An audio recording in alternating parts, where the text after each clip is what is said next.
an update on an AI safety bill we've talked about quite a bit, California's controversial AI safety bill called SB 1047. It has now cleared both the California State Assembly and the California Senate, which means it just needs one more process vote before heading to Governor Gavin Newsom, who must then decide by the end of September whether to sign or veto the bill.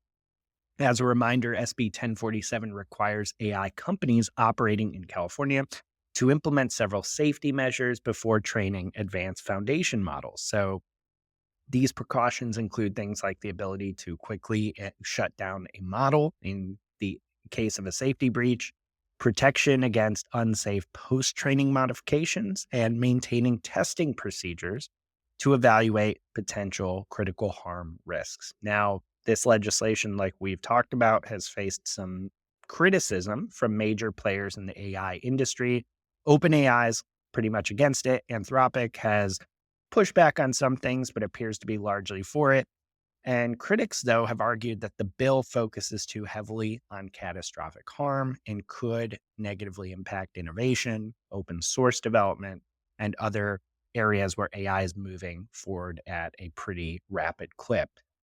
Now, the bill has undergone some amendments, which Anthropic proposed some of these. These included replacing potential criminal penalties with civil ones and narrowing some of the enforcement powers under the bill. However, people are still not entirely happy with this. So, Paul, can you kind of just walk us through what the significance is of this particular bill in California for U.S. regulation of AI as a whole? Yeah, the key here is it's not just companies in California, it's companies that Right. do business in California. So that's a really important distinction. And I think we talked about this on the last episode that, California is a massive economy.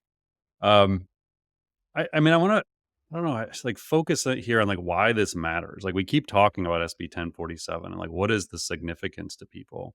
Um I think that it comes down to a few things. So there was a article, I think this is Wall Street Journal, we'll put the link in. It said AI regulation is coming. Fortune 500 companies are bracing for Mhm. impact. So I thought this is a good one because it's what does this mean to corporations? So this article said roughly 27% of Fortune 500 companies cited AI regulation as a risk in recent filings with the SEC. One of the clearest signs yet of how rules could affect businesses. A recent analysis by Arise AI, which is a startup building a platform for monitoring AI models, shows 137 of the Fortune 500 cited AI regulation as a risk factor in annual reports, with issues ranging from higher compliance costs and penalties to a drag on revenue and AI running afoul of regulations. The inability to predict how regulation takes shape and the absence of a single global regulatory framework for AI creates uncertainty. That was a quote from credit card company Visa. And then it said some corporations are hoping to get ahead of regulation by setting their own guidelines.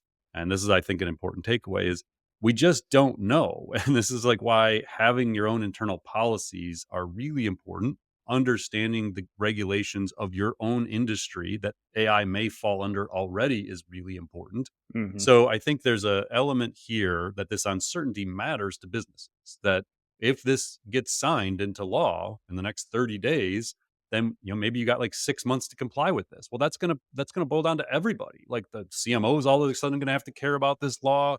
Everybody's gonna have to understand it. And this isn't it. There's hundreds of AI related laws going through states right now. So there's just massive uncertainty. The one thing that seems almost like a given in this is the models are going to take longer to come out.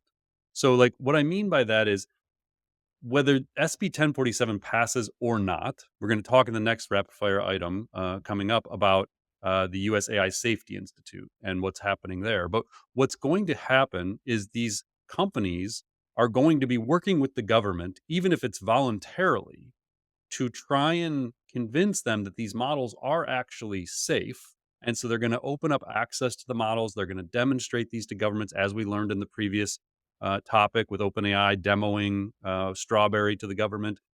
So what's going to happen is the models will be done, but now they got to go through additional layers of safety and eventually additional layers of regulation. So we may go from a 8 to 12 month cycle of the next frontier model coming out to an 18 to 24 month cycle. So what that means to us as users, as business leaders, as practitioners, is when we finally get GPT-5, whether SB 1047 is in place or not, whether government, federal government puts some regulations in place or not, we may be on a 2-year run now before we see GPT-6, Mm. because they're going to train this thing, they're going to build it, and then they're going to do their own red teaming for 5 months, and then they're going to bring the government in and show them what they've got. And it's going to take longer. And so I think what we'll continue to see as users of this technology is the iterative deployment that we're actively seeing from Google and OpenAI in particular. Anthropic is following the same capability, where rather than doing massive model drops where we just go from one and we get an order of magnitude better model 12 months later, I think we're just going to see over an 18-month period, every 3 6 months, some new capability. Now we have video capability, now we have advanced voice mode capability, and they build these models in an iterative way where Mm. now they can just go show the government or the regulators, okay, we're going to launch voice mode in 3 months. Here's everything we've done with it. And so rather than a single model, then they do it iteratively. And then you can give yourself the runway you need to cover the regulation. So I think these big companies, OpenAI, Anthropic, Google, they may all be opposed to this. There may be government leaders opposed to it. There may be open source advocates opposed to it, but I think they're all under the assumption the regulations are coming. Whether Mm. it's this one or the next one, we're going to have regulations of some sort. Um, and so I think they're going to line up to voluntarily participate in whatever the federal government is doing, because it's going to give them a lot of cover to kind of keep moving forward. So I don't know. It's just, and again, I still don't know where exactly I fall on this. I do think that the way that this thing is designed is pretty arbitrary. So Mm. it basically tries to say if you're training a model over this size, or if you're fine tuning a model in this way, then you have to, we would have to approve of that basic. But with an exponential growth curve of these things, the capability and how they're trained, it's like the thing we think is not going to be safe today, a year from now, we'll laugh at as like, oh, that was kind of like obsolete technology. And that obsolete technology wouldn't even be allowed to be built without the government's approval under this premise. So I don't know. I feel like we're just too early, but I do also worry that these capabilities are going to just explode, and if we don't have some kind of regulation, then we're going to get in trouble fast. So I don't know. I continue to kind of sit on the fence and listen to both sides of this, and I just don't know that I have enough information personally to say like definitively that this is a good or bad idea. Yeah, that last point you made is really interesting. I saw some post that basically equated it to what if we had tried to pass a law like this in California in 1994? We would have throttled like the internet Yeah. revolution because how would you even, not that it's bad to pass this type of law, but how do you even, from a technical perspective, wrap your head around what's going to come 10 years from now? Yep. Yeah, and I do buy. I think the argument of the people against it that I align with best is that we should be regulating at the application level, not the model level right now. Mm.